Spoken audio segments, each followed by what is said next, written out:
우리말 속담에 김칫국 마신다라는 말이 있습니다. 김칫국 마신다.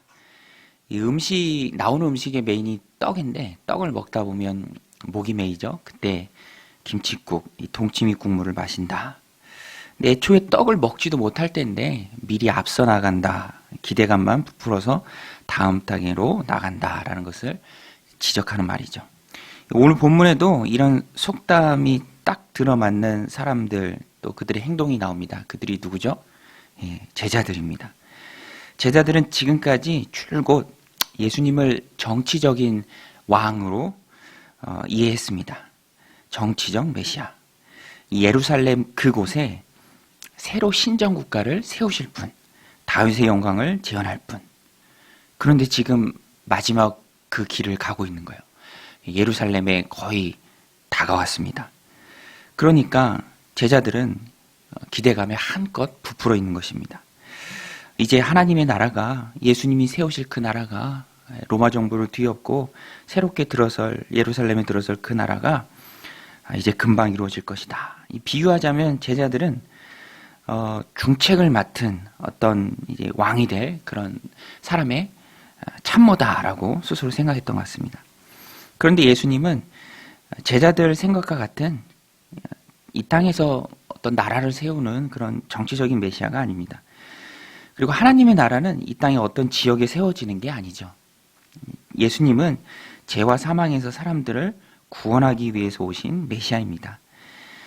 자신을 대속 제물로 드리기 위해서 지금 예루살렘으로 가고 계신 것입니다. 쉽게 얘기하면 십자가에 달리시기 위해서, 죽기 위해서 예루살렘으로 향해 가시는 것이죠. 제자들은 지금 한참 잘못 오해하고 있습니다. 예수님께서는 그런 제자들의 오해를 바로 잡아주어야겠다고 느끼셨습니다. 그래서 그들에게 필요한 한 가지 적절한 비유를 말씀해 주시는데요. 오늘 말씀 11절입니다. 그들이 이 말씀을 듣고 있을 때 비유를 더하여 말씀하시니 이는 자기가 예루살렘에 가까이 오셨고 그들은 하나님의 나라가 당장에 나타날 줄로 생각함이더라. 적절한 비유, 예수님께서 해주신 비유는 어떤 귀인의 비유입니다. 그 귀인이 왕위를 받으러 먼 타고로 갈 때에 10명의 종들을 불러서 내가 가 있는 동안 이것으로 장사해라 라고 말하면서 은화를 한 문화씩 주었습니다. 문화의 단위는 노동자의 100일치 급료입니다. 거기에 해당하는 돈인데요. 그러니까 한 석 달 정도 월급, 그 정도 금액입니다. 귀인이 타국에 돌아올 때까지 이것으로 장사하여 남기라 이 지시를 주었죠. 그런데 이 비유는 제자들이 아주 잘 이해할 수 있었습니다. 왜냐하면 당시의 역사적인 사건을 배경으로 합니다. 헤롯 대왕의 아들 중 아켈라오가 있는데 이 사람이 당시에 왕위를 주는 사람은 로마 황제잖아요. 분봉왕 4분의 1 지역을 다스리는 그런 왕위를 얻기 위해서 허락을 받으려고 로마로 가죠. 그 일을 배경으로 합니다. 실제 있었던 일이니까 예수님의 이 비유가 아마 제자들 머릿속에 쏙쏙 들어왔을 것입니다. 깊은 인상을 받으면서 마음에 남았을 것입니다. 왕이 되어 돌아온 사람은 왕위를 받고 돌아왔죠. 종들을 부릅니다. 내가 너희들에게 맡긴 돈을 어떻게 했느냐, 이것을 결산하기 위해서 부릅니다. 3명의 종이 소개가 됩니다. 첫 번째 종은 한 문화로 10문화를 남겼습니다. 주인에게 칭찬을 받고요, 10골 다스릴 권세를 얻었습니다. 두 번째 종도 장사를 해서 5문화를 남겼습니다. 그도 역시 칭찬을 받고 5골 다스릴 권세를 얻었습니다. 이것이 제자들에게 예수님 주신 비유, 목적과 의미가 분명하죠. 칭찬받는 종, 칭찬 듣는, 주님께 칭찬 듣고 인정받는 종이 되라는 것입니다. 여러분, 칭찬은 좋은 것입니다. 인정받는 것은 좋은 거죠. 내가 열심히 노력하고 수고했는데 마지막에 그 수고를 주님이 인정해 주신다면 얼마나 기쁨이 넘치겠습니까? 여러분, 오늘 우리는 하나님 앞에 칭찬받는 종들이 다 되시길 바랍니다. 이 문제는 3번째 종이에요. 첫 번째, 두 번째 다 칭찬을 받았습니다. 그런데 3번째 종은 기본적으로 그가 가지고 있는 생각이 문제였습니다. 생각이 문제이니까 행동도 문제가 되죠. 그는 문화로, 주인께 받은 문화로 아무것도 하지 않았습니다. 그냥 수건으로 쌓아두었습니다. 왜 그랬냐고 추궁하는 주인에게 궁색한 변명을 늘어놓습니다. 주인을 엄격한 사람, 덕이 없는 사람으로 말하기도 하고요. 심지어는 심지도 않고 거둔다라고 말함으로써 주인을 악평합니다. 마치 고리대금업자에 비유하는 것이죠. 이 정도면 주인을 향한 큰 모욕이죠. 이 종의 문제는 지금 주인에 대한 잘못된 오해, 또 그것으로 인한 잘못된 핑계로 그의 삶이 얼룩져 있다는 것입니다. 그러니까 일할 생각은 조금도 하지 않고 오해하니까 생각부터가 잘못됐으니까 게으르게 잘못된 행동이 나왔다는 것입니다. 주인은 그를 악하고 게으른 종으로 칭하며 그에게 주었던 한 문화를 빼앗아 10문화 있는 자에게 주라고 명합니다. 24절인데요. 곁에 섰는 자들에게 이르되 그 한 문화를 빼앗아 10문화 있는 자에게 주라 하니. 결국 악한 종은, 게으른 종은 있는 건 하나도 지키지 못하고 빼앗게 됩니다. 부끄러움을 당한다는 것이죠. 예수님의 이 비유가, 제자들에게 주신 이 비유가 주는 메시지가 무엇입니까? 오늘 우리에게도 참 의미하는 바가 많죠. 하나님의 나라는 금방 완성되는 게 제자들에게 이 말씀을 주신 그 시점에서도 그렇고 오늘 우리에게도 그렇고 하나님의 나라는 이미 임하기는 했지만 완성되기까지는 일정한 시간이 걸린다는 것입니다. 시간이 있다는 말씀이죠. 그 시간이 우리에게 주어졌고요. 사용 재량권이 우리에게 있다는 것입니다. 그런데 중요한 것은, 잊지 말아야 할 것은 재량이 주어진 그 시간의 사용권에 따라서 결과에도 차등이 생긴다는 것입니다. 우리가 늘 기억해야 할 것은 이 땅에서 우리에게 주어진, 재량으로 주어진 그 시간은, 하나님의 나라가 완성되기까지의 그 시간은 헌신의 기회입니다. 예수님께서도 제자들에게 이것을 분명히 가르쳐 주신 것입니다. 너희들이 생각하는 그것처럼 하나님의 나라가 금방 임하는 것이 아니다. 너희들에게 주어진 시간이 있다. 이미 예수님이 오시면서 이 땅에 하나님의 나라가 임했지만 아직 완전해진 것은 아니다. 이미와 아직의 그 긴장 관계 속에서 우리가 살아가는 것이죠. 그러니까 너희들은 하나님의 나라가 완성되기까지 충성하라. 헌신의 기회를 잘 선용하라 라는 것입니다. 너희들은 주인이 돌아올 때까지 한 문화를 받은, 그래서 장사해서 남겨야 하는 그런 종과 같다는 말씀이죠. 문화는 헌신과 충성의 기회입니다. 모르죠. 주님의 재림이 먼저일지 우리 개인의 종말이 먼저일지 우리는 알 수 없습니다. 그러나 분명한 것은 하나님의 나라가 오기까지는, 완전해지기까지는 우리가 충성해야 할 시간이 있다는 것입니다. 예수님의 초림과 재림을 살아가는 모든 성도의 자세는 한 문화를 받은 종과 같습니다. 주님 일이라는 그 문화를 맡은 우리가 충성해야죠. 주님께서 말씀하셨듯이 맡은 자에게 구할 것은 충성입니다. 우리는 기회가 있을 때마다 맡겨주신 일에 신실해야 합니다. 왜냐하면 기회가 무한대로 주어지는 것은 아닙니다. 먹을 것도 유통기한이라는 게 있잖아요.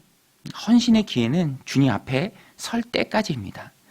그래서 우리는 그 기회를 잘 선용해야죠. 언제고 하나님 부르시면 우리 하나님 앞에 서야 합니다. 그럴 때 중요한 것은 그때 서기 전까지 내게 주어진 시간이죠. 제한 시간입니다. 이 교육부서 담당하는 지도자들이 아이들 수련회 한 명이라도 꼭 더 데려가려고 하는 말이 있는데요. 예를 들어서 그런 것이죠. 2021년도 여름 수련회는 너희들 평생에 이번이 마지막이다. 단 한 번뿐이다. 그런데 이게 참 맞는 말입니다. 놓치면 그 기회는 오지 않죠. 언제 부흥이 임할지 모르고 언제 하나님 부어주시는 큰 은혜가 임할지 모르는데 내게 주어진 그 헌신의 시간을 소홀히 할 수 없다라는 것입니다. 헌신의 장이 마련됐고 하나님 나에게 맡겨주신 일이 있다면, 그리고 나의 시간은 제한적이라면 맡겨주신 그 시간에 열심히 헌신해야 하는 것이죠. 헌신자에게 있어서 내일은 없습니다. 다음도 없고요. 오로지 헌신해야 할 지금 이 시간만 있다는 것이죠. 자꾸만 잘 모르는 사람들이 다음 생 이런 말 해요. 다음 생. 이번 생엔 이렇게 정했다. 그것은 잘못된 말입니다. 우리에게 있어서는 인생은 지금 한 번뿐이죠. 우리가 생각해야 할 것은 이 시간이 지나면 하나님 앞에 선다라는 것입니다. 그러니까 주님 앞에 뭔가를 들고 나가야 할 너무너무 소중한 시간이라는 것이죠. 저도 한 번뿐인 인생에서 말로만 듣던 개척교회 목사의 일을 하고 있는데요. 감사하죠. 주님 앞에 섰을 때 그런 마음이 있어요. 그래도 내가 뭔가 할 말이 있다. 너무너무 감사하고 기쁜 것이죠. 한 번뿐인 소중한 인생에 하나님 맡겨주신 일에 충성하고 주님 앞에 섰을 때 잘했다 칭찬받는 그런 저 여러분들이 다 되시길 바랍니다. 또 우리가 본문을 통해서 기억해야 할 것은 주님께서는 행한 대로 상급을 주십니다. 여러분 믿으십니까? 자꾸 어떤 분들은 상급 없다 막 이렇게 얘기하는데 그것은 성경을 잘 모르는 것이죠. 오늘 본문에 보면 15절부터 19절은 다 주인이 종들이 남긴 바에 따라서 각각 다르게 상급을 주고 있는 내용입니다. 10문화 남긴 종에게는 10골, 5문화 남긴 종에게는 5골 다스릴 권세가 주어졌습니다. 주인은 충성한 분량대로 상급을 주고 있죠. 하나님 나라에서 행한 대로 받는다는 것입니다. 예수님도 그런 말씀 많이 하셨어요. 마태복음 16장 28절에서도 인자가 아버지의 영광으로 그 천사들과 함께 오리니 그때에 각 사람이 행한 대로 갚으리라. 바울도 상급에 대해서 많이 말씀했습니다. 고린도전서 3장 8절에서도 각각 자기 일한 대로 자기의 상을 받으리라. 바울 스스로도 이런 주님이 주실 상급을 위해서 상급을 소망하며 달아 없어지는 삶을 살았죠. 디모데후서에서 마지막으로 고백하죠. 내가 전제와 같이 부어지는 삶을 살았다. 나를 위하여 예비된 그 의의 면류관을 받기 위해 지금껏 달려왔다라고 바울이 고백합니다. 예수님 십자가에 달리셨을 때 함께 달렸다가 마지막 순간에 구원받은 그 강도와 달아 없어진 전제와 같이 부어진 그 삶을 살았던 바울이 수준상 똑같을 수는 없죠. 천국을 똑같이 누릴 수는 없다는 것입니다. 예수님 많이 닮고 준비된 모습으로 천국에 입성한 바울과 강도는 천국을 누리는 정도가 다르겠죠. 우리가 충분히 상식적으로 예견할 수 있습니다. 물론 그 말이 천국의 계급을 말하는 것은 아닙니다. 그리고 상급을 성경에서 많이 말하고 있지만 우리는 그것이 무엇인지 잘 모릅니다. 건강하게 상상할 수는 있지만 이것이 상급이다라고 단정 지을 수 없습니다. 그렇지만 분명한 것은 그것은 주님이 약속하신 거고요. 그것은 너무너무 좋은 것이라는 것입니다. 그래서 우리는 주님이 주시는 그 좋은 상급을 바라보고 뛰어야 합니다. 사람에게 잘 보이려고 일하는 것은 의미가 없어요. 그것은 언제든지 금방 사그라듭니다. 그런데 하나님의 칭찬을 받으려는 마음은 너무너무 선한 것이죠. 하나님의 칭찬을 기대하는 마음은 좋은 마음입니다. 오늘 비유에 나오는 칭찬받은 종, 아마도 그들에게는 주인의 칭찬을 기대하는 그런 마음이 있었습니다. 주인이 나한테 한 문화를 믿고 맡겨주셨는데 오실 때까지 내가 이것을 가지고 열심히 충성해야지. 그런 마음이 있었기 때문에 결과가 좋은 것이죠. 반대로 한 문화조차도 빼앗긴 종, 그런 기대가 없었습니다. 주인이 주실 그런 영광에 대한 믿음이나 확신이 조금도 없었습니다. 그냥 하루하루 연명하는 사람이었죠. 문제만 바라보고 땅의 일로 노심초사하는 사람이었습니다. 헌신의 기회를 활용할 엄두조차 내지 못한 사람이었습니다. 그러니까 그는 마지막 때에 부끄러울 사람이 된 것이죠. 오늘 우리는 이 본문이 믿는 자들, 신자들에게 준 정말 이 땅을 어떻게 살아가야 할지를 잘 깨닫게 하는 소중한 말씀입니다. 오늘 우리는 본문에 나오는 칭찬받은 종처럼 주님 앞에 섰을 때 칭찬받고 상급받는 그런 믿음의 신실한 종들이 다 되시길 바랍니다. 오늘 우리는 하나님이 주시는 상급을 기대하면서 일해야 합니다. 믿음과 확신이 있어야 어려워도 헌신하죠.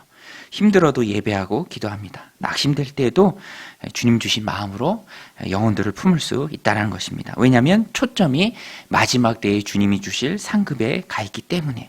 바울이 그랬고요. 많은 믿음의 성도들이 그랬고 오늘 우리가 그래야 합니다. 왜냐하면 이 세상이 전부가 아니기 때문에 그렇습니다.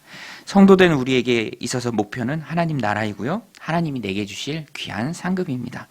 하나님 주실 상급을 바라보면서 오늘의 힘듦을 이겨내고 주님이 맡겨주신 일들을 신실하게 감당해내는 저 여러분들이 다 되시길, 오늘 하루의 삶이 되시기를 주님의 이름으로 간절히 축원드립니다. 우리 같이 말씀 붙들고 기도할 때 하나님 시간의 재량을 저에게 주셨습니다. 하나님 나라가 완성되기까지 맡겨진 일에 충성하며 나아가는 복된 주님의 종들 되게 하여 주옵소서. 하늘의 상급을 소망하며 이 세상이 전부인지 전부가 아닌 줄 믿고 하나님 주신 상급을 기대하고 소망하며 주님 주실 칭찬을 기대하며 살아가는 신실한 종들이 되게 하여 주옵소서. 하나님 들고 나온 기도의 제목들이 있습니다. 간구할 때에 응답하여 주옵소서. 우리 함께 기도하며 나아가겠습니다.